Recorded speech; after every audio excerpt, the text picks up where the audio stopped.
Hello everyone, welcome back to my YouTube channel. If you're new here, my name is Tafara, and on this channel we talk about opportunities in education, scholarships and personal growth.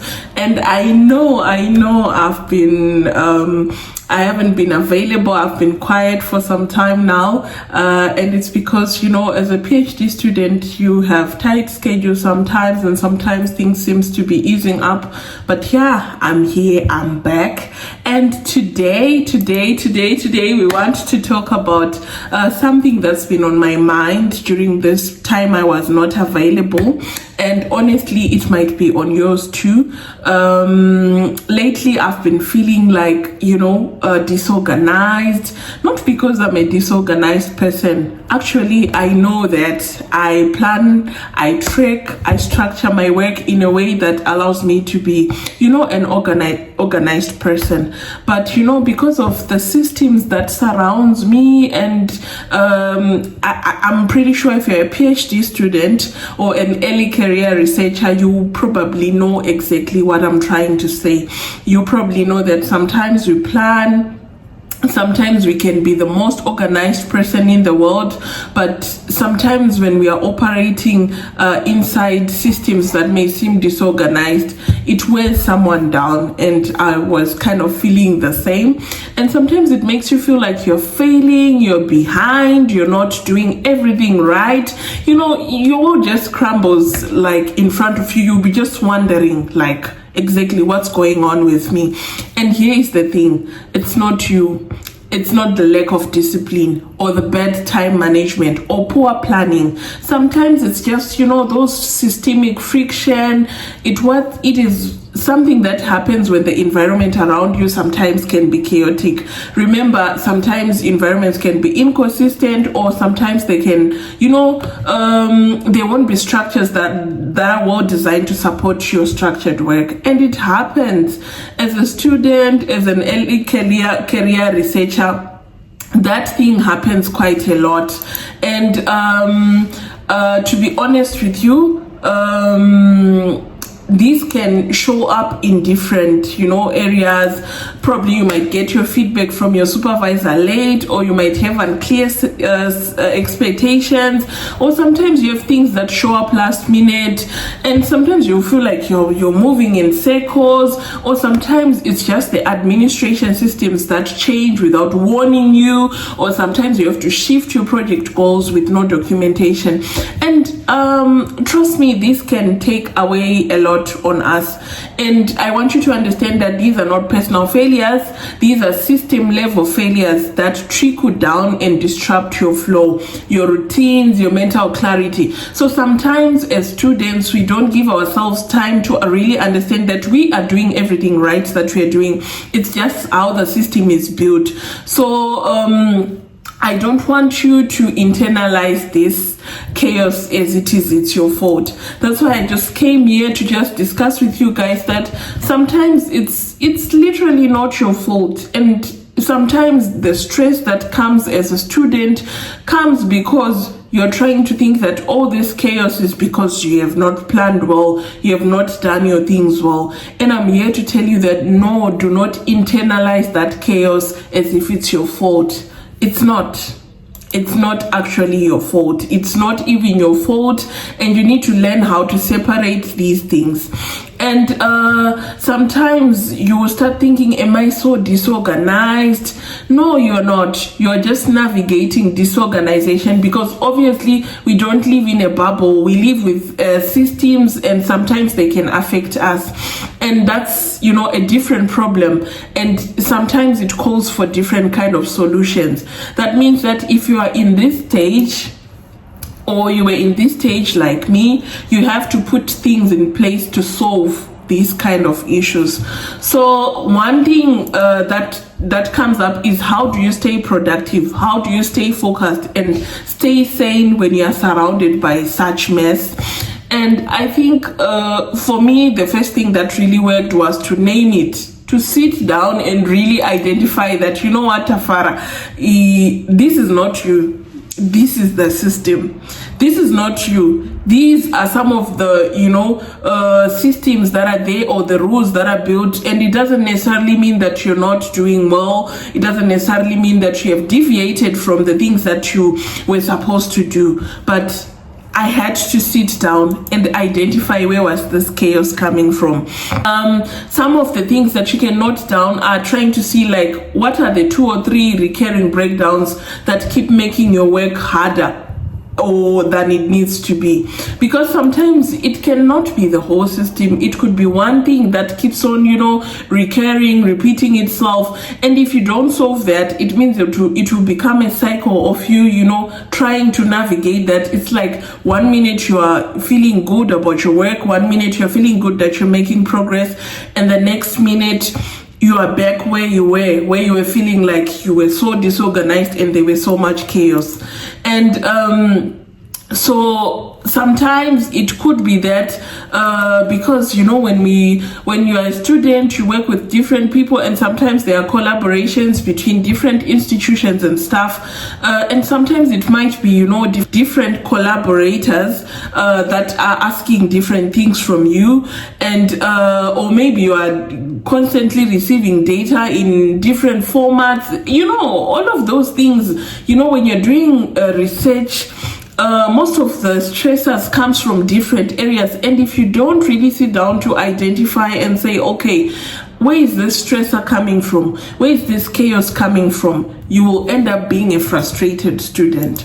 So I really want you to, if you're going through such a time, I would like to encourage you to really sit down and really see where the problem is coming from. Probably there is no communication about the changes inside the system, and sometimes you get to know it when it's too late. Probably a system changed in terms of how you should handle your research and stuff, and by the time you thought you were up to date with what is happening with your research, you end up seeing that there were some last minute changes that you didn't know about. This can be stressful, and it's not that you are not an organized person. You were organized because you knew what was there, what was in place before. But when things change and you don't know it, and it's already too late to adjust, this can actually be stressful. So once you identify those things, I would like to encourage you to name those things. Just be honest with where this friction is coming from. Important that you name it and you identify it. And one thing that I really want to stress to you guys is you cannot fix everything. The moment you want to treat yourself as someone who can fix everything, Stress Pro Max would definitely be with you.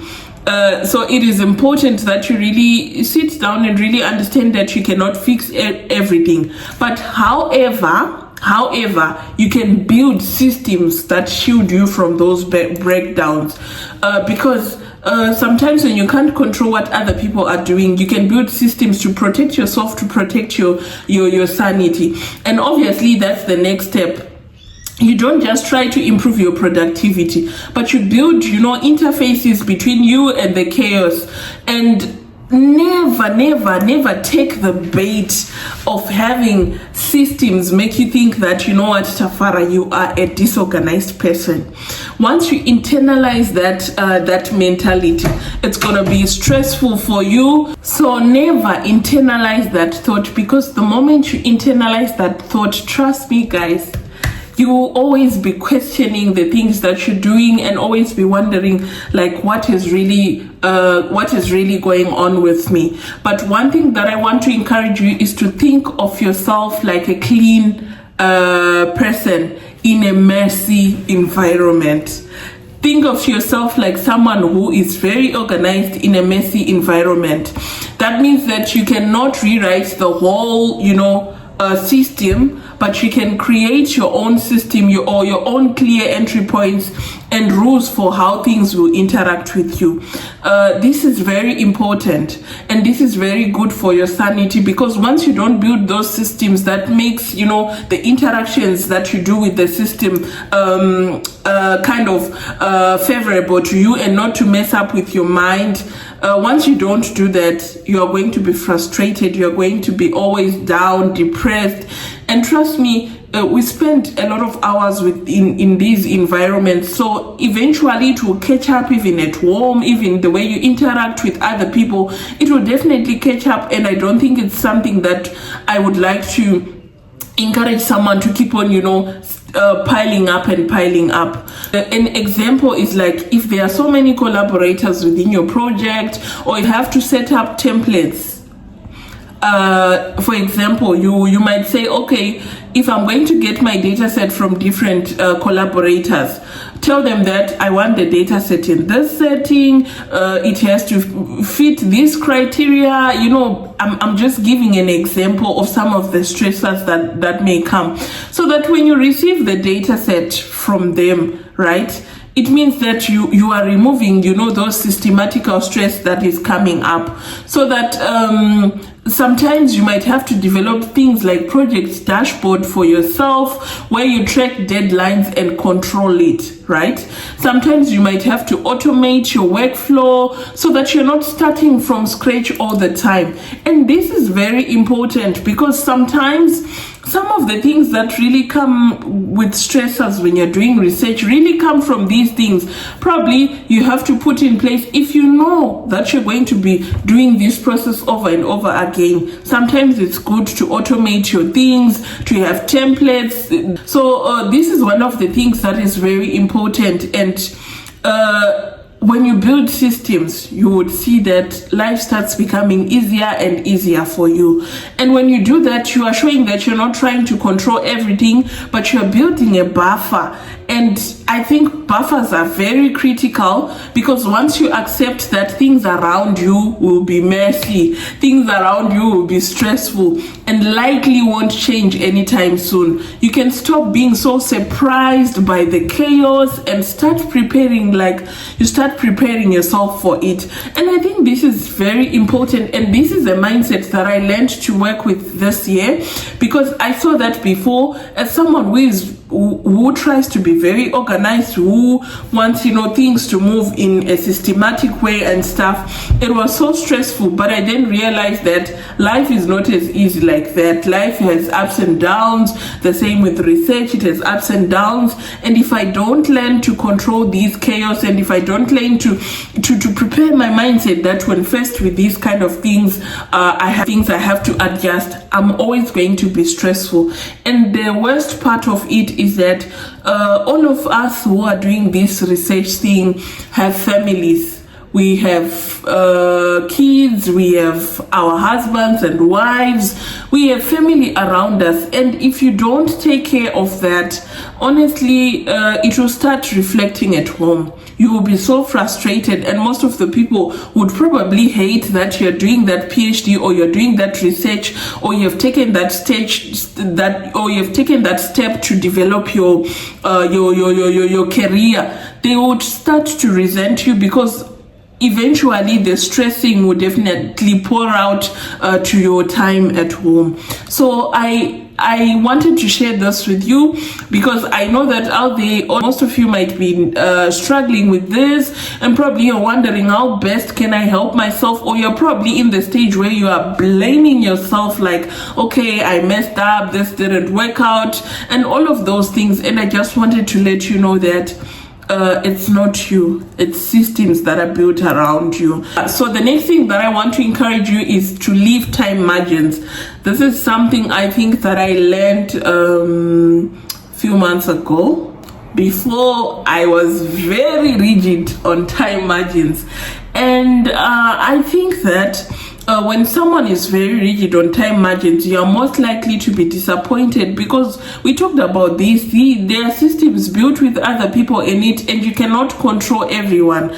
And the moment I realized that I put rigid deadlines or rigid time margins to my things and it stresses me, I realized I had to change my my mindset. I had to introduce flexibility. I'm not saying relax or, always handing things after the deadline and stuff, but include that flexibility so that you kind of prepare yourself to know that even if I plan my day, I don't have to assume that everything will go perfectly, because I might plan my day. I might plan my day and like, okay, I'm going to go to work, do A, B, C, D, and then I get to work. There are other things that need my attention, immediate attention, and I have to drop the plan that I had for the day. Plan things, assuming that something might go wrong and I might need to adapt. This is a great mindset that I have taken, and it has really helped me. Some of the stresses were coming from me not being flexible. And the moment I decided to be flexible, life has become much more easier. I'm now understanding that the chaos, most of my chaos was also being created from not being a flexible person. So now I know that some of you are already thinking, but I'm someone who is new, I'm a junior researcher, I don't have power to push back on systems or set rules. And I get that. I do get that. I'm also someone who is a junior researcher. I'm still navigating, learning from people who have experience than me. And sometimes I understand the struggle of having to push back. It's very difficult.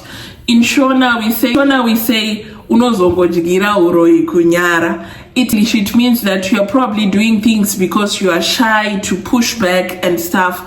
And I think there's a way around it. Here is how you can do it. You can communicate the friction. And communication doesn't mean that you have to lash out and be so emotional, but that can be done strategically. It's something that I learned this year again.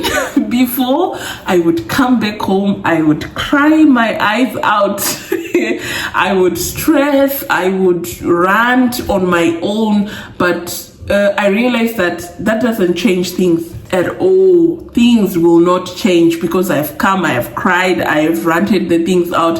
Things would not change. But I learned that sometimes it's important to communicate the friction, and you have to do it in a strategic way. Don't be emotional. Here is an example. Instead of you saying, this isn't working, try. I've noticed that when we receive data sets in different formats, we lose about a day or a week just cleaning them. Could we agree on a standard template to save time? This, if you say it like this to someone who is your superior or who is your collaborator, they won't feel offended. But if you go there and say, this is not working, they are like, who is this person? Why are they trying to challenge the systems that we have had for years and years and they have been working? But go there and communicate your friction strategically. It's important, and it's a skill that everyone needs out there. This has really worked for me. This has really helped me because I'm now able to frame, most of my frictions as a shared efficiency problem, not a complaint. I've realized that when I complain, things don't work. But when I try to share my things in a way that is much more efficient and problem solving, things really move and things really work.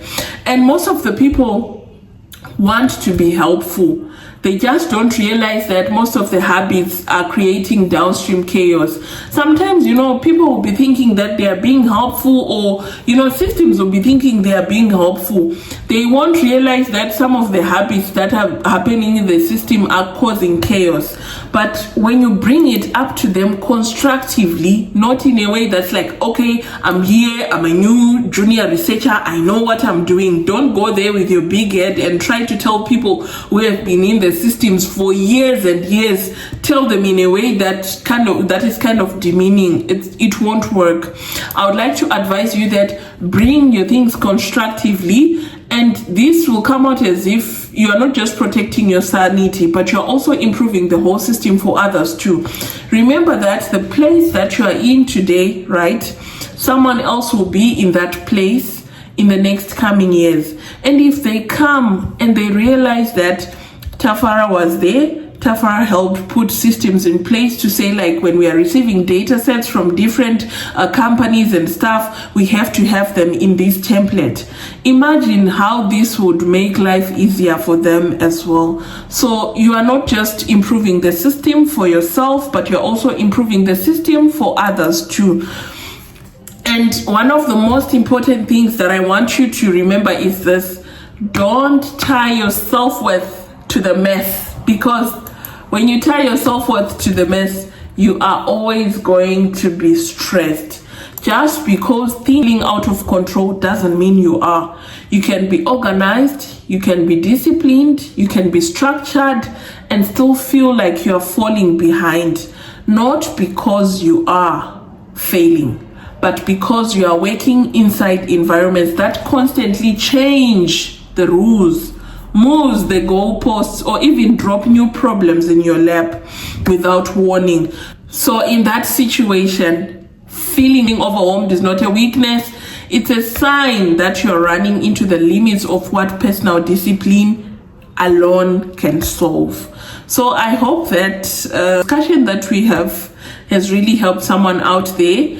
The solution isn't just to try hard, it's to build better filters, clearer boundaries, smarter systems, and above all, to separate our identity from the noises around us. So I hope that this thing would actually help someone out there who is struggling, who is feeling disorganized lately. Just know that you're navigating disorganized system, and the fact that you're still making progress, still showing up, still trying, that's not a failure, that's resilience. Success in academia specifically, and in science general, isn't just about how smart you are or how hard you work.